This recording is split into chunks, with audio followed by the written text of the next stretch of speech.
네, 누가복음 강해 지난 시간에 계속 이어서 보시도록 하겠습니다. 오늘 다 같이 보실 말씀은 누가복음 21장 34절에서 38절 21장을 오늘 공부를 마치도록 하겠습니다. 누가복음 21장 34절에서 38절까지 말씀입니다. 제가 받들어 읽겠습니다. 너희는 스스로 주의하라. 그리하여 어느 때라도 너희 마음이 방탕과 술취함과 이생의 염려로 무겁게 되어 그날이 갑자기 너희에게 임하지 않게 하라. 이는 그 날이 온 땅에 거하는 모든 사람 위에 덫처럼 임할 것이기 때문이라. 그러므로 깨어서 기도하라. 그래야 장차 일어날 이 모든 일에서 피하고 또 인자 앞에 서기에 합당하게 여겨질 것이라고 하시더라. 주께서 낮에는 성전에서 가르치시고 밤에는 나가셔서 올리브산이라고 하는 산에서 거하시더라. 모든 백성이 주의 말씀을 들으려고 이른 아침에 성전에 계신 주께로 나아오니라. 네, 오늘 드릴 말씀 제목은 그날이 갑자기 너희에게 임하지 않게 하라. 그날이 갑자기 너희에게 임하지 않게 하라 라는 제목으로 말씀을 드리겠습니다. 이제 21장이 거의 종반부입니다. 그죠? 이제 이 21장은 주님께서 이 재림의 표적들에 대해서 친히 말씀해 주셨죠. 이런 것들에 비추어서 이제 제자들에게 마지막 경고의 말씀을 주시는 것으로 21장이 끝을 맺고 있습니다. 그래서 이제 제자들은 주님의 재림을 준비하며 우선 먼저 자신이 어떻게 이 세상을 살아가고 있는가 이것을 주의하고 또 조심해야 했다는 것이죠. 그렇게 해서 주님께서 지침과 경고의 말씀을 주셨던 것입니다. 34절 자세히 한번 읽어보시겠습니다. 너희는 스스로 주의하라. 그리하여 어느 때라도 너희 마음이 방탕과 술취함과 이생의 염려로 무겁게 되어 그날이 갑자기 너희에게 임하지 않게 하라라고 말씀하셨습니다. 이 34절 전반부는요, 우리가 앞서 공부하셨던 누가복음 12장 45절이었죠. 그 신실하지 못한 그 종을 다시 돌아보게 만듭니다. 여기 하나 끼워 놓으시고요. 우리 복습 삼아서 앞서 보셨던 말씀 한번 열어보도록 하겠습니다. 누가복음 12장 45절이에요. 보십시오. 45절. 12장 45절, 46절 두 절 보시겠습니다. 그러나 만일 그 종이 속으로 말하기를 내 주인이 오시는 것이 늦어지는도다 하고 남종들과 여종들을 때리기 시작하며 또 먹고 마시어 취하게 되면 그 종이 그를 찾지 않은 날 예기치 아니한 시간에 그의 종의 주인이 오리니 그러면 그를 갈라내어서 그의 몫을 믿지 않는 자들과 함께 정해 주리라. 여기 보시면요, 러크만 목사님이 그 부분에 누가복음 주석서에서 먹고 마시고 취하게 되면이라는 누가복음 12장 45절 요 부분이 요 표현이 오늘 보시는 말씀 22장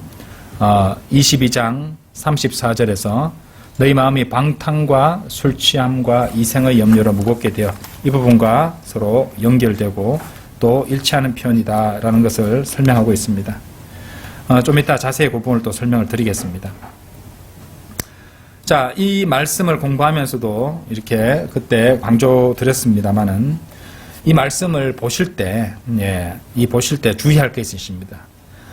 오늘 보시는 이 누가복음 21장 34절에서도 특히 이제 36절 이 말씀도 주의해서 그리스도인들이 받아야 될 말씀이고 또 누가복음 12장 45절 46절도 우리가 주의해야 되는데 왜 그러냐면은 여기 보시면은 이제 여기 보니까 45절처럼 그 종이 그 청지기가 신실하지 못해서 자기 임무를 게을리하고 또 자신의 지위를 남용하게 되면은 46절에서 뭐라고 말씀하시냐면요, 그의 몫을 믿지 않는 자들과 함께 정해주리라 이래 말씀하시잖아요. 이게 그리스도인에게 적용되는 말씀입니까? 아니죠?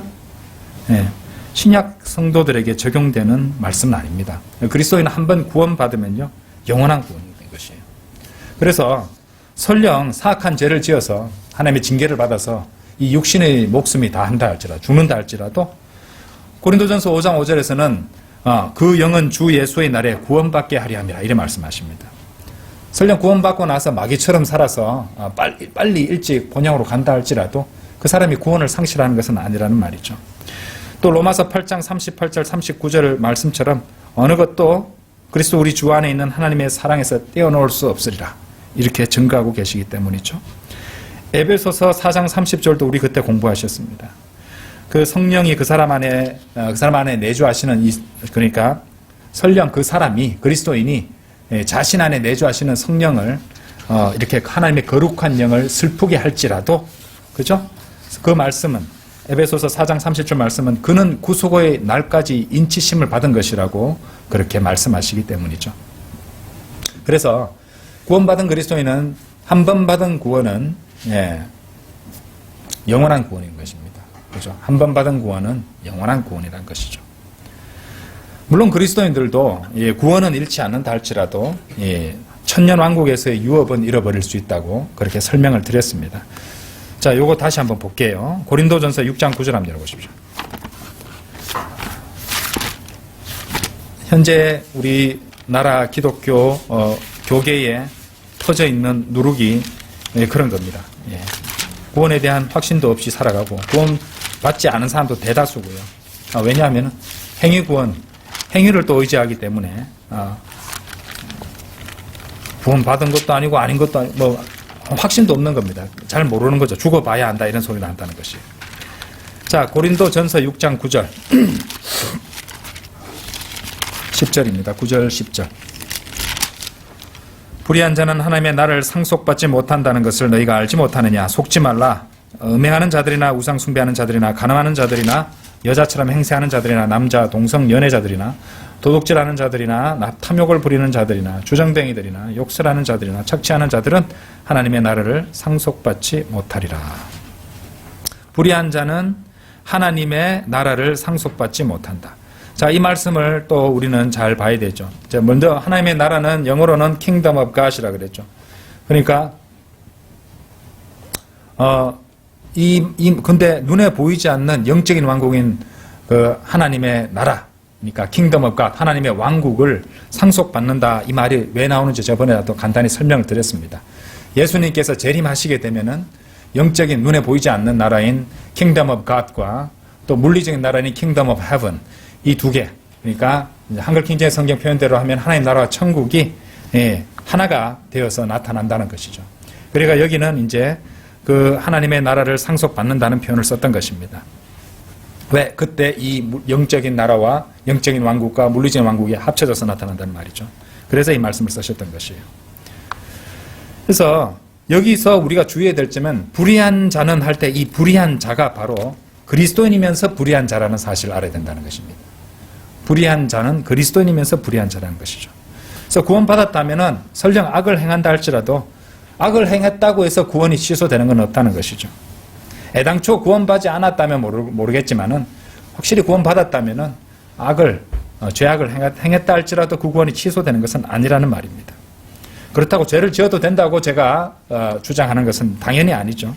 왜냐하면 실제로 세워질 천년왕국에서 이 그리스도인이 이제 죄를 짓게 되면은 실제로 자신이 그 천년왕국에서 통치할 그 땅을 유업으로 받지 못하게 된다는 것입니다. 그리고 이 말씀이 바로 그것을 보여주는 부분이죠. 고린도전서 6장 9절 10절 그러니까 유업을 상실하는 것에 대해서. 그래서 상속이란 말을 썼던 것입니다. 근데 실제로 천년왕국의 유업도 상실하고 또 그것은 물론 지옥에도 떨어져 버리는 그런 종들도 실제로 있는 것이에요. 그리스도인은 아닙니다만은. 그것이 바로 이제 일일이 자세히는 볼 시간은 없지만은 마태복음 25장 30절 거기 보면은 이제 달란트의 비유에서 이리 나오잖아요. 거기에 찾아보지 않고 들어보십시오. 너희는 그 쓸모없는 종을 바깥 흑암에 내어 던지라. 거기서 울며 이를 갈고 있으리라. 이런 말씀을 하십니다. 이것은 은혜 시대 경륜에 속하지 않는, 그러니까 왕국이 임하기 직전에, 그러니까 대환란 때 믿음과 행위로 구원을 받는 그런 종들을 주님께서 재림하셔서 심판하시는 것을 가리키는 말씀이 마태복음 25장 30절 말씀이고, 다분히 유대인 중심적이라고 말씀드렸어요. 환란 성도가 다분히 유대인 중심적이라 그랬잖아요. 대환란 때 나타난 환란 성도가. 근데 여기는 이제 바깥 흑암에 내어 던져짐을 당할 그런 종들을 말하는 것이죠. 여기는 이제 믿음과 행위로 그것을 구원을 지켜야 되는 것이고 상실도 할 수 있는 그런 경륜이라는 말입니다. 구원하실 수 있어야 된다 이 말이죠. 자, 누가복음 19장에서 우리가 파운더의 비유, 문화의 비유 할 때도 이미 공부하셔서 아시겠지만 이방인에 대한 문화의 비유, 파운더의 비유와 유대인에 대한 이 달란트의 비유 차이점도 이제 그렇게 구분을 하셔야 됩니다. 왜냐하면 이방인의 단위인 파운더의 비유, 문화의 비유죠. 거기에 나오는 악한 종은 지옥에도 가지 않고요. 주님의 원수들 가운데 하나로도 여겨지지 않는 것이 그런 차이점을 잘 보셔야 돼요. 그 두 개가 비슷하게 보인다고 같은 것이 결코 아니라는 것이죠. 교리적으로 차이가 있다는 것입니다. 자, 복습은 그 정도만 하고 다시 누가복음 돌아가실게요. 34절 계속 보시겠습니다. 자, 22장 34절 21장 34절입니다. 21장 34절. 자, 거기 보시면은 너희는 스스로 주의하라. 그리하여 어느 때라도 너희 마음이 방탕과 술 취함과 이생의 염려로 무겁게 되어. 그래서 방탕과 술 취함과 라는 이 표현이 나오죠. 뭐 술 취함이라는 것은 여러분들이 제가 따로 설명을 안 드려도 충분히 잘 아시리라 생각합니다. 그러니까 영어 킹제임 성경에는 drunkenness라고 나옵니다. 뭐 전혀 어렵지 않습니다. 그런데 방탕과라는 이 번역이요, 아쉬운 번역입니다. 엄밀히 말하면 틀렸습니다. 왜냐하면 여기 영어 표현이 self-feeding이 뭐냐면요, 사전적 의미는 과다, 과식, 과음 이런 뜻이에요. 많이 먹는다는 뜻입니다. 그래서 웹스터 사전의 명사적 의미도 마찬가지인데요. excess in eating and drinking. 그러니까 과하게 먹고 마신다는 뜻입니다. self-feed. 그러니까 self-feeding이라고 이제 하면은 이제 아까도 말씀드렸듯이 많이 먹는 거예요. 그렇게 되면은 우리가 앞서서 잠시 살펴보셨던 누가복음 12장 45절에 먹고 마시어 취하게 되면과 너희 마음이 많이 먹는 과식과 술 취함과 이렇게 해가지고 두 개가 같은 표현으로 연결되잖아요. 그죠? 그런데 방탕과 술 취함과 해버리면은 번역이 이상하게 돼버렸습니다. 예, 그런데 왜 그렇게 됐는가 제가 좀 더 살펴봤더니만은 방탕이라고 번역해 놓은 것이 개역 성경이 그렇게 해놨습니다.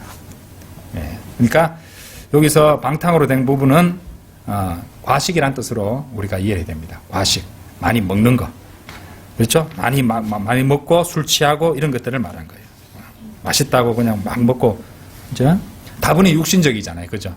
그렇게 되면서 해야 될 일들은 하지 않고 그런데 육신적으로 그렇게 이제 탐닉하는 그런 과정을 보시면 되겠습니다. 방탕은 영어로 self-indulgence라고 합니다. 영어 단어도 다릅니다. 그래서 이 르크만 주석서에도 뭐라고 설명하냐면 이 self-feeding에 대해서 self-feeding 하면은 글루터니, 과식, 과음, 폭식 이런 뜻이고요. overeating, 과식 이런 뜻이라고 르크만 목사님이 주석서에서 그렇게 설명하고 계십니다. 그렇죠? 네. 그러니까 여기서 너희 마음이 방탕과 술 취함과 이 부분에서 방탕은 과식이라고 알아두시면 되겠습니다. 그래야지 아까 보셨던 누가복음 12장 45절과 서로 연결이 되고 짝을 이루는 구절이 된다는 것을 확인할 수 있다는 말이죠. 단어 한 개만 잘못 이해해도 곤란해질 수 있으니까. 그래서 여러분들이 조금 이해가 안 되시면은 항상 영어를 살펴보시는 것을 권장드립니다. 헬라어를 몰라도 영어는 사전 보고 얼마든지 보고 웹스터 사전 보셔야 된다 대신에. 그죠? 1828년 판으로 웹스터 사전을 보시면 된다는 것이죠. 온라인으로도 얼마든지 보실 수 있습니다. 조금만 노력하시면 되는 것이에요. 자, 어쨌든 이 말씀이 뭐냐? 그리하여 어느 때라도 너희 마음이 과식과 술 취함과, 그렇죠? 그 다음에 이생의 염려로 무겁게 된다. 이런 말이니까 주님의 이 재림의 준비가 되지 않은 제자인 모습. 결국에 어떤 겁니까? 자신의 위장을 그득 채우고 자기 자신을 돌보고 즐기는 데만 빠져 있는 거죠. 그러니까 그것이 다분히 육신적인 그런 그리스도인을 가리키고 있다는 것을 우리는 이해할 수 있다는 것입니다. 자, 그리고 다시 34절 마지막 부분이죠. 죄송합니다. 34절 마지막 부분에는 이생의 염려로 무겁게 되라는 표현이 나오죠. 이생의 염려는 이제 영어 킹제임스 성경 표현으로는 cares of this life, 이생의 염려, 이생의 염려죠, 그죠? 이생의 cares, 염려들이란, 걱정들이란 말이죠. 이것을 또 우리가 주목해서 봐야 됩니다. 왜 그러냐? 이제 새롭게 믿고 거듭난 이 그리스도인이 하나님께 열매를 맺지 못하게 되는 주요 원인들 중에 하나가 바로 이것입니다. 이것이 열매 맺음을 방해한다는 것이죠.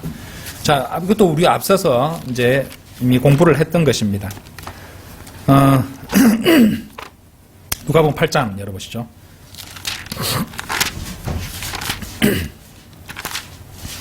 누가복음 8장 14절. 씨가 가시 떨기 사이에 떨어졌다는 것은 말씀을 듣기는 들어도 가서 이생의 염려와 부와 쾌락에 억눌려 온전함에 이르는 열매를 맺지 못하는 자들이요. 자, 가서 이생의 염려와 부와 쾌락, 염려와 부와 쾌락에 억눌려 온전함에 이르는 열매를 맺지 못하는 자들이요. 이렇게 나오잖아요. 그죠?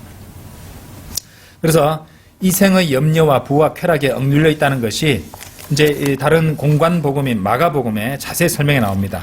자, 여기 손을 끼워 놓으시고 마가복음 4장 19절 한번 열어보십시오. 4장 19절. 이 세상 염려들과 재물의 속임수와 다른 일들에 대한 욕심이 들어와. 자, 그렇게 해서 자세히 설명해 주고 있죠. 예. 말씀을 억눌러 열매를 맺지 못하는 자들이요. 그러니까 이런 경우는 어떤 것이냐면은 어떤 사람이 정말로 구원을 받습니다. 그리고 출발은 아주 좋습니다.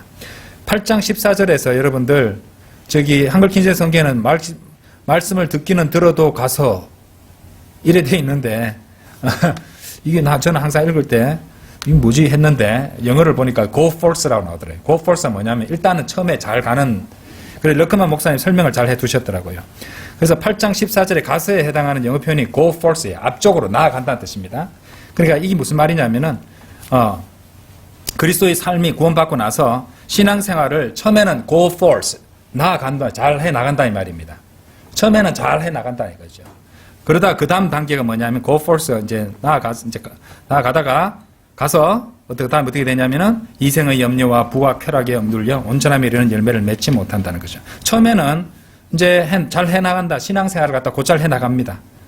그러다가 세 가지 암초들을 만나게 된다는 것이에요. 그게 무슨 말이냐면은 이생의 염려, 부와 쾌락, 이것에 정신이 팔리게 된다는 것입니다.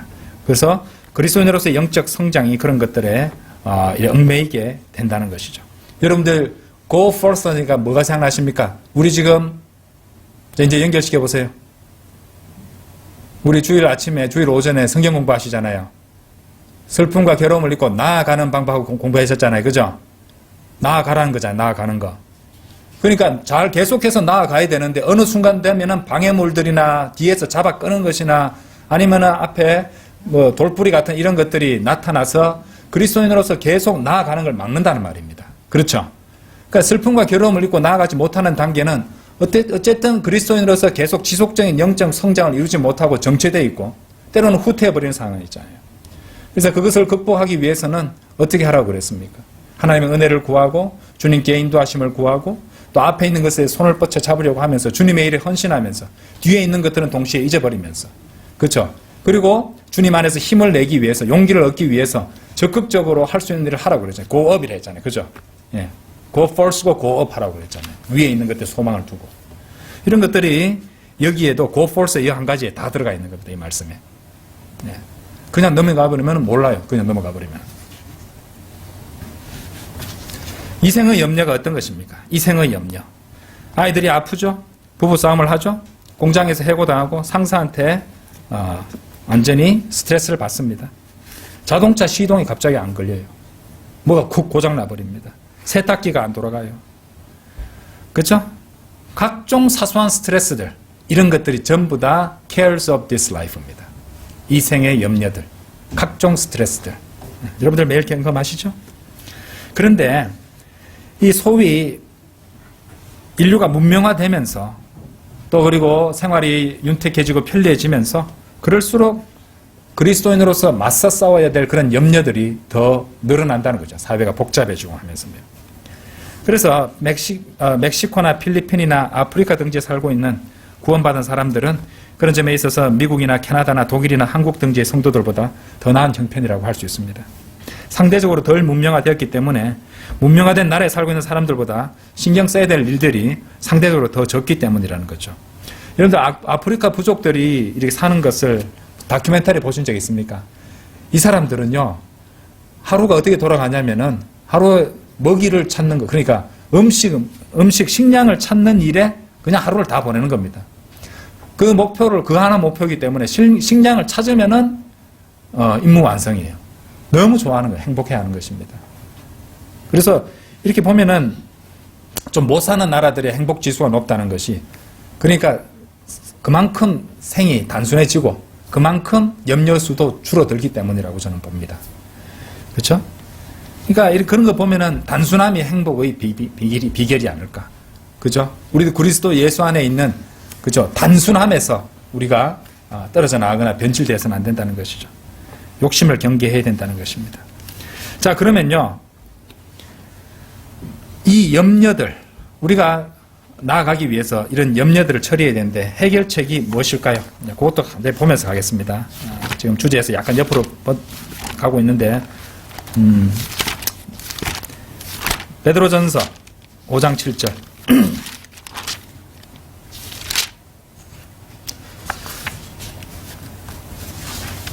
베드로전서 5장 7절. 너희의 염려를 다 하나님께 맡기라. 이는 그분께서 너희를 돌보심이니라. 에이, 다 아는데요. 뭐가 그래 간단해요? 그렇죠. 진리는 단순하잖아요. 그렇죠? 예, 단순합니다.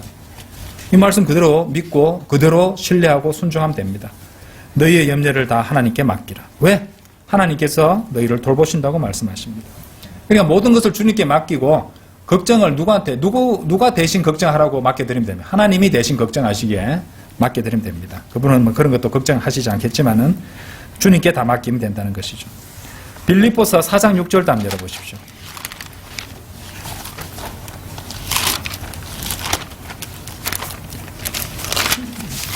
빌립보서 4장 6절. 아무것도 염려하지 말고 다만 모든 일에 기도와 간구로 너희 구하는 것들을 감사함으로 하나님께 알려지게 하라. 그렇죠? 너희 구하는 것들을 감사함으로 하나님께 알려지게 하라. 이 밑으로 하시면 된다는 것이죠. 하나님께 감사함으로 이미 이루어 주실 것으로 믿는 거잖아요. 그죠? 그러니까 감사가 나오는 거잖아요. 그죠? 하나님께서 들어줄 수밖에 없게 만드는 겁니다.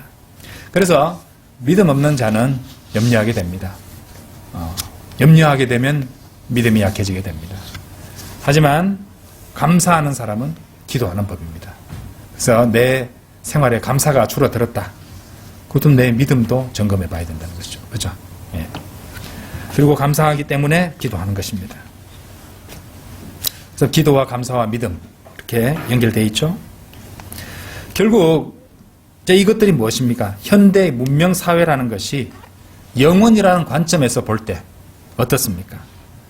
아무 의미가 없습니다. 솔직히. 그냥 영혼이라는 관점에 봤을 때 우리가 지금 늘 신경 쓰고 골몰하고 애를 쓰고 많은 시간과 돈과 물질을 투자하는 그 모든 것들이, 세상 사람들이 그렇게 투자하는 그 모든 것들이 영혼이라는 관점에 봤을 때는 아무것도 아닌 것입니다. 그런 하찮은 것들은 결국에는 우리들의 시간을 갉아먹도록 세워져 있다. 이렇게 이해를 하셔야 됩니다. 그리고 모든 사람들, 저를 포함해서 모든 사람들이 그런 것들에 얽매여 있는 것이죠. 얽매여 있다는 말입니다. 자, 이와 관련해서 누가복음 주석서에 나오는 르크만 목사님의 고백을 제가 그대로 옮긴 것을 읽어드릴게요. 한번 들어보십시오. 르크만 목사님이 이제 말년에 이 척추 무슨 수술을 받으셨나 봐요. 허리 수술을 받으셨나 봐요. 그러고 나서 굉장히 이렇게 좀 뭔가 좀 짜증나고 그런 부분이 있었나 봐요. 그런데 이렇게 적어 놓으셨더라고요. 내가 몇 년 전에 허리 수술을 받았을 때 그것에 관한 내게 있어서의 가장 큰 실망거리는 바로 내가 내 자신에 대해서 생각해야만 한다는 사실이었다. 사실이지 나는 내 자신에 아무런 관심이 없다. 나는 내 자신과 충분히 오래 살아왔고 내 자신에 대한 모든 지식과 기술도 다 갖고 있다. 나는 하나님께서 나에게 주시어 다른 이들에게 나눠줄 수 있는 그 무엇이든지 그것들에 대해 주님께 감사하지만 러크만이라는 사람 자체에 대해서 말하자면 나는 아무것도 아닌 것이다. 갖은 알약들을 챙겨 먹는 일들, 이 약은 식사와 함께 먹고 저 약은 식후에 먹으며 또 다른 약은 물 없이 씹어 먹어야 되고 또 아침에 침대에서 일어서면 15m 정도를 뒤꿈치를 들고 걸어야 하는 일 등등, 그 모든 일들은 내게 있어서는 큰 시간 낭비이다. 그러나 만일 여러분이 좀 더 나은 건강을 유지하고 싶다면 여러분은 그 일을 해야 할 것이다. 어떻습니까? 그죠? 수술 후에 영혼을 준비하는 대신 약해진 자신의 몸 건강을 계속해서 신경 써야 함을 그 목사님은 굉장히 좀 스트레스를 받으셨나 봐요. 영혼을 위해서 더 준비해야 되는데 왜 내가 자꾸 이런 걸 신경 써야 되지 하고 안타까워하는 그런 대목이어서 제가 옮겨서 한번 읽어드렸습니다. 자, 우리를 잠시 돌아보게 만드는 그런 대목이 아닐 수 없습니다. 34절 다시 누가복음 21장 34절 다시 돌아오셔서 이제 마지막 부분이에요. 그날이 갑자기 너희에게 임하지 않게 하라. 그날이 갑자기 너희에게 임하지 않게 하라. 이 말씀을 한번 생각해 보십시오. 갑자기 너희에게 임하지 않게 하라. 그럼 갑자기 우리에게 임하지 않게도 할 수 있단 말이잖아요. 이 말씀은 달리 말해서 주님께서, 왜냐하면 이 문맥 전체를 보시면 아시잖아요. 34절 문맥 전체를 보시면은 이제 육신적인 거, 세상에 빠져 있는 거잖아요. 이생의 염려로 무겁게 돼 있고, 그리고 막 먹고, 그죠? 방탕은 제가 과식이라는 뜻으로 이해하셔야 된다 그랬죠? 술 취하고 이런 것들로 잔뜩 육신적이 되어서 세상에 빠져 살면서 그렇게 되면은 갑자기 그날이 임하게 된다는 것입니다. 그렇죠? 그러니까 주님께서 돌아오실 때 이 세상에 너무 사로잡혀 있는 나머지 부끄럽고 나쁜 짓을 하다가 보여드리고 싶지 않은 모습을 보여드리다가 끌려 올라가지 않도록, 붙잡혀 올라가지 않도록 주의하라는 말입니다. 그렇죠? 갑자기 임한다는 거, 이런 게 생각하면 됩니다. 제가 이제 학교에 있다 보니까 학생들 자습 시간에 감독도 하잖아요. 그죠? 딴짓을 하는 놈들은요, 막 이렇게 몰래 이제 공부해야 되는데 휴대폰 가지고 꺼내가지고 막 뭐 게임이라든지 막 이런 거 하고 있습니다. 그러다가 내가 갑자기 나타나면 그냥 걔는 생각이, 나 같은 경우는 그냥 갑자기 나타나는 거예요. 들켜버리는 거죠. 그죠? 화들짝 놀랍니다. 그래서 막 합니다. 이제 얘기합니다. 한참 재밌게 하고 있는데 갑자기 나타나가지고 걸려서 뺏겼지 뭐야 하고 이런 말을 한다고 했죠. 이제 그런 개념입니다. 갑자기는. 그런데 언제 오라도 상관없이 집중해서 자기 공부를 하고 있는 학생은 옆에 누가 이제 설령 감독 교사가 옆에 다가와도 놀라지 않습니다. 물론 내가 할 거 하는 거니까 전혀 안 놀랍니다. 담대합니다. 그러면 이제 대충 이해가 되시죠. 그런데 비유할 수 있다는 것입니다. 그래서 결코 그리스도인 여러분, 주님께서 오셨을 때, 여러분 이름을 부르실 때 여러분이 준비되지 않은 모습을 발견하시게 해드려서는 안 됩니다. 우리는 항상 주님께서 오셨을 때 우리의 준비된 모습을 주님께 보여드려야 된다는 것이죠. 지금 당장 주님의 다시 돌아오심을 공중에서 우리를 불러주실 거잖아요. 그렇죠? 그것을 대비해야 된다는 것입니다. 이것이 오늘 제가 전해드리는 가장 중요한 교훈입니다. 자, 35절 보세요.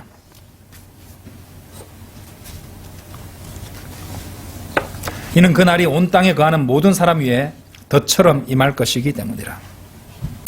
덫이라는 덫 번역된 영어는 snare 이렇게 되어 있습니다. snare. 덫. 이 말씀은 이 직접적인 문맥은 바로 이 재림, 지상 재림이죠. 지상 재림만. 확실히 이 말씀은 저번에도 한 말씀 드렸지만 휴거, 공중 재림인 휴거에 있어서도 우리가 얼마든지 같이 받아들일 수 있습니다. 세상은 그리스도께서 권능을 가지고 돌아오시는 이 재림에 대해서 준비가 되지 않은 것만큼이나 주님께서 그분의 신부인 교회를 데리러 오시는 공중재림, 곧 휴거에 대해서도 전혀 준비가 되어 있지 않기 때문이죠. 그렇기 때문에 그들에게 그것은 준비가 되지 않았기 때문에 갑자기 임하게 됩니다. 그래서 도둑처럼 온다고 말씀하시잖아요. 그죠? 전혀 준비가 되지 않았단 말이죠. 그래서 덫 올무처럼 함정이 될 것이라 이 말입니다. 이사야서 24장 17절, 18절에도 보시면요. 한번 들어보십시오. 찾아보지는 않겠습니다. 시간 관계상. 땅의 검이나 두려움과 함정과 올무가 네게 임하였도다. 여기 올무라고 번역된 게 스네어. 같은 단어 스네어인데 누가복음에서는 덫이라고 번역했고 여기는 이사야서 24장에서 올무라고 해놨네요. 어쨌든 그렇게 이제 임한다는 뜻입니다. 18절에서 이사야서 24장 18절에서 두려움의 소리로부터 도망친 자는 함정에 빠질 것이며 함정 가운데서 올라온 자는 올무에 걸리리니 이는 높이 있는 창문들이 열리고 땅의 기초들이 흔들림이라. 그렇죠? 성경은 또한 전도서에서 이렇게 말씀하세요. 전도서 9장 12절 들어보십시오. 사람도 자기의 때를 모르나니 마치 물고기들이 재앙의 그물에 걸리고 새들이 덫에 잡힌 것 같이, 여기서 덫, 이게 스네어입니다. 같이 사람들의 아들들도 재앙이 갑자기 그들에게 닥치면 재앙의 때에 덫에 걸리는도다. 그렇죠? 아까도 말씀드렸지만 사도 바울도 데살로니가전서 5장 2절에서 이 데살로니가 사람들에게 이 구원받지 않은 세상에 임할 그리스도의 재림에서 주님이 밤에 도둑같이 오실 것이라고 그렇게 기록하고 있습니다. 이는 주의 날이 밤에 도둑같이 오리라는 것을 너희 자신이 정확히 알고 있기 때문이니라, 이렇게 말씀하시는 것이거든요. 데살로니가전서 5장 2절이죠. 자, 누가복음 21장 36절을 보시겠습니다. 35절 설명은 그걸로 충분할 것 같고요. 그러므로 깨어서 항상 기도하라. 그래야 장차 일어날 이 모든 일에서 피하고 또 인자 앞에 서기에 합당하게 여겨질 것이라고 하시더라. 여러분들 이 말씀을 주의해 보셔야 됩니다. 이 말씀이 또 한 절 안에서 나누어서 봐야 되는 말씀입니다. 왜 그러냐? 깨어서 항상 기도하라. 이거 우리 그리스도인들 받을 수 있습니다. 우리 많이 보셨잖아요. 그죠? 이 말씀 얼마든지 그리스도인들 받을 수 있습니다. 그런데 그 뒤에 거 보세요. 그래야 장차 일어날 이 모든 일에서 피하고, 장차 일어날 이 모든 일, 대환란을 말하는 것이죠. 그죠? 앞에서 문맥상 그렇잖아요. 21장에 나와도 대환란. 인자 앞에 서기에 합당하게 여겨줄 것이라. 깨어서 기도해야 인자 앞에 설 수 있다. 인자 앞에 서는 것은 휴거를 말하는데 깨어서 기도하고 정신 차리고 있어야지 휴거된다. 이건 뭐죠? 휴거의 커트라인? 이거는 신약 성도들에 해당하는 것이 아니죠. 예, 환난 성도의 휴거를 말하는 것입니다. 일단 그렇게 정리하고 하나하나 자세히 설명을 드리겠습니다. 자, 먼저 깨어서 기도하라. 깨어서는 영어로 watch고요. watch. 기도하라는 pray입니다. 이 부분은 휴거 때 돌아오실 구세주를 기다리는 그리스도인들에게 얼마든지 적용할 수 있다고 말씀드렸어요. 왜냐?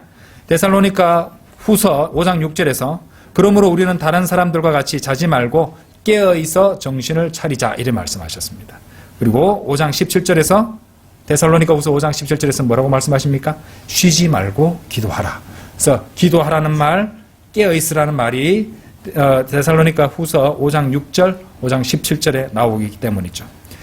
하지만 아까 말씀드렸던 대로 마지막 부분은 그렇게 신약 성도들에게 이제 적용할 수 없다고 말씀드렸죠. 어떤 그리스도인도 장차 일어날 이 모든 일에서 피하고 또 인자 앞에 서기에 합당하게 여겨질 것을 위해서 기도하지는 않기 때문입니다. 여러분 잘 들어보세요. 그리스도인의 휴거는요, 그리스도인들이 그리스도 안에 있기 때문에 그 그리스도 안에 있는 지위로 인해서 자동적으로 되는 겁니다. 뭐 잘 섬기고 죄 안 짓고 열심히 이제 살았기 때문에 휴거되고 아니면은 대환란 통과되고 그런 것이 아니라는 말입니다. 인터넷상이나 교단교회 같은 데서도 끝까지 견뎌야 된다고 이렇게 가르치는 자들이 다 그런 식으로 착각하고 있다는 것이죠. 자, 데살로니가 전서 4장 16절 한번 열어보십시오. 그 증거가 나와 있는데도 그럽니다. 데살로니가 전서 4장 16절 몇 번이고 말씀드렸습니다.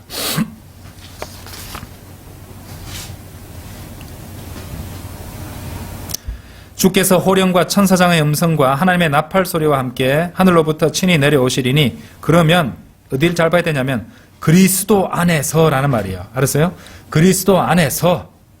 이게 자동 휴거를 증거해 주는 말씀입니다. 그리스도 안에 이미 있기 때문에 그래요. 그리스도 안에서 죽은 자들이 먼저 일어나고, 그리고 살아남아있는, 제가 말씀드렸죠. 살아남아는 번역이 아쉬운 번역이 그랬죠. alive, are alive and remain입니다. 살아서, 살아있고, 그리고 남아있는, 이렇게. 살아있고 계속 머물러 있다는 뜻이잖아요. 그죠? 있는 우리도 그리스도 안에 있잖아요. 공중에서 주와 만나기 위하여 그들과 함께 구름 속으로 끌려 올라가리니 그리하여 우리가 영원히 주와 함께 있으리라. 그리스도 안에 있기 때문에 그리스도인은 모두 휴거 때 다 휴거되는 겁니다. 그리스도 안에. 바로 데살로니가 전서 4장 16절에 있는 그리스도 안에서라는 이 부분이 핵심 증거가 된다는 것이죠.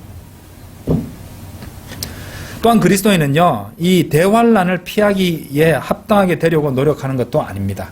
아까 우리가 보셨던 누가복음 21장 36절에서 그래야지, 깨어서 항상 기도해야지 장차 일어날 이 모든 일, 대환란이라고 했죠. 대환란을 피할 수 있다. 그런 것도 우리 그리스도인과는 전혀 상관이 없습니다. 예. 왜냐하면은 그 십자가에서 죽으신 그리스도에 대한 우리 믿음 때문에 하나님께서는 우리가 진노를 받도록 정해놓은 것이 놓지 않으셨기 때문이죠. 증거 구절이 있습니다. 데살로니가 전서 마찬가지고요. 5장 9절 보세요.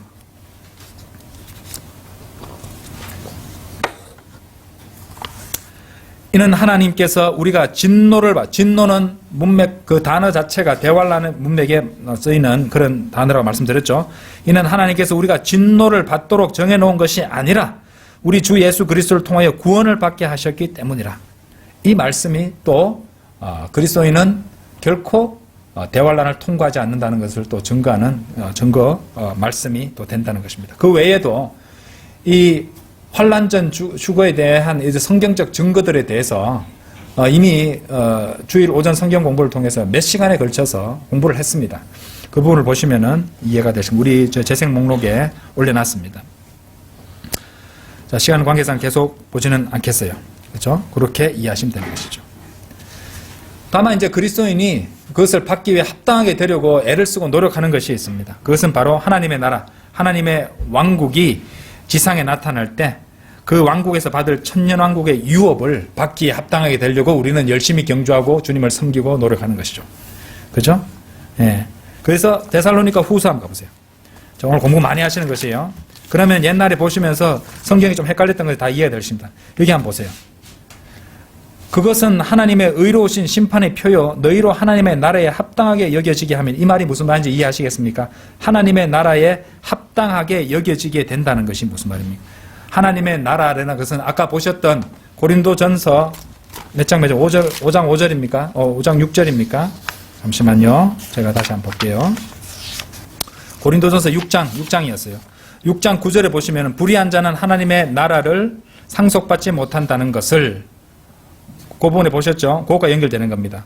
하나님의 나라에 합당히 여겨진다는 말은 그리스도인이 이제 하나님의 나라, 영적 하나님의 나라가 눈에 보일 수 있게 이제 나타나는, 그러니까 물리적인 천국, Kingdom of Heaven, 하늘의 왕국과 합쳐지는 천년왕국, 그때에 받을 유업이라는 것이에요. 유업을 나타낸 것이죠. 그래서 하나님의 나라에 합당하게 여겨지게 함이니, 이 말의 뜻이 뭐냐면은 결국에 유업을 받기에, 천년왕국의 유업을 받기에 합당하게 여겨지게 함이라는 이 뜻으로 이해하시면 됩니다. 요것과 요 말씀과 아까 보셨던 고린도전서 6장 9절과 연결시키면 여러분이 이해가 잘 되실 것입니다. 설명을 많이 했죠? 그죠? 그렇기 때문에 이 교리적으로 우리가 보시는 지금 누가복음 21장 이 36절은 교리적으로 봤을 때 그리스도인들이 받을 수는 없습니다. 그렇죠? 예, 다만 깨어서 기도하라, 그 정도만 우리가 받을 수 있지, 이것은 교리적으로는 율법하에 있는, 모세의 율법하에 있는 구약 성도들에게 주시는 말씀이죠. 왜? 대환란 때는요, 모세의 율법이 구원의 일부분으로서 효력을 다시 발휘하게 될 것이기 때문입니다. 경륜이 바뀐다는 것이에요. 그래서 이제 시간 관계상 찾아보지는 않겠지만은 계시록 12장 17절에 보시면은 하나님의 계명들을 지키며 예수 그리스도의 증거를 가진, 이런 표현이 나옵니다. 또 계시록 14장 12절에 보시면은 하나님의 계명들과 예수의 믿음을 지키는, 계명과 믿음을 지키는, 이런 식으로 믿음과 행위 체계가 된다는 것을 우리가 알 수 있다는 것이죠. 이때는 구원을 잃을 수도 있다는 것이죠. 하지만 은혜 시대 신약 성도들은, 그죠? OSAS라고 합니다. 영어로 Once saved, always saved. 그죠? 한 번 구원받으면 영원히 구원받는 것이라는 것이죠. 자, 다시 누가복음 돌아오셔서 37절입니다. 21장 37절. 주께서 낮에는 성전에서 가르치시고 밤에는 나가셔서 올리브산이라고 하는 산에서 거하시더라. 이제 주님께서는 밤에 그 도시 예루살렘을 떠나시고 올리브산에 있는 겟세마네 동산으로 가시는 것이죠. 그리고 야외에서 주무십니다. 그 비박이라고 하나요? 야외에서 주무신다는 것이죠. 누가복음 22장 39절을 보시면은 우리가 참고할 수 있습니다. 그런데 여러분들 여기에 아주 흥미로운 사실이 한 가지 있습니다.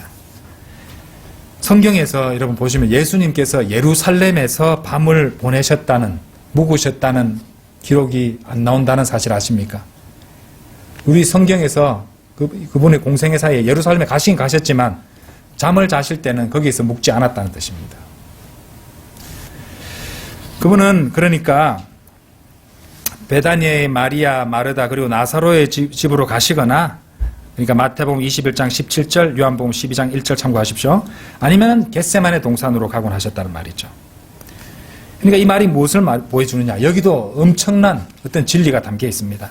예수님께서는 재림 때 왕으로 돌아오실 때까지는 예루살렘에 그렇게 쭉 머무르시지는 않는다는 뜻입니다. 그럼 그 도시는 주님께서 재림 때 도시게 되면요, 그 도시가 히브리어로 이름이 바뀌는데 여호와 샴마로 바뀝니다. 여호와 샴마.